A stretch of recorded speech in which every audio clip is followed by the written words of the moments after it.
കോഴിക്കോട് ജില്ലയിൽ തദ്ദേശ തെരഞ്ഞെടുപ്പ് പ്രചരണത്തിൽ മുന്നേറി LDF. ചിട്ടയായ പ്രവർത്തനത്തിലൂടെ LDF തകർപ്പൻ വിജയം നേടുമെന്ന CPIM ജില്ലാ സെക്രട്ടറി M. മെഹബൂബ.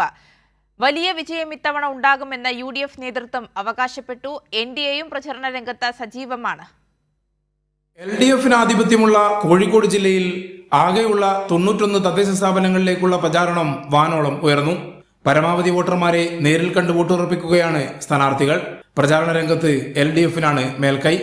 ജില്ലയിലെ ഭൂരിഭാഗം തദ്ദേശ സ്ഥാപനങ്ങളും ഇടതിനൊപ്പമാണ്.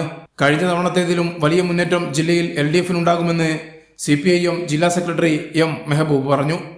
ഇവർ തന്നെ ഭരിച്ചാലേ എൻ്റെ വീടിന്, എൻ്റെ നാടിന് നേട്ടമുണ്ടാവുകയുള്ളൂ.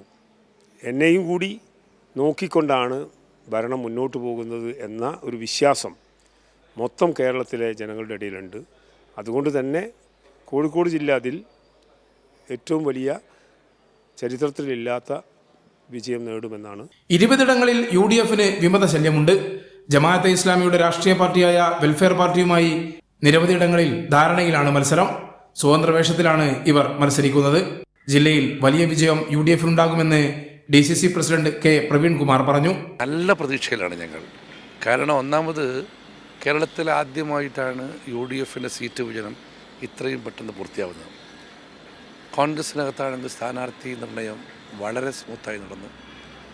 ഒറ്റപ്പെട്ട ചില സംഭവങ്ങളൊക്കെ ഉണ്ടാക്കാം. അതൊന്നും ഒരു പൊതുവായിട്ടുള്ള കാര്യങ്ങളെ ബാധിക്കത്തിൽ പൂർത്തീകരിക്കാൻ സാധിച്ചു.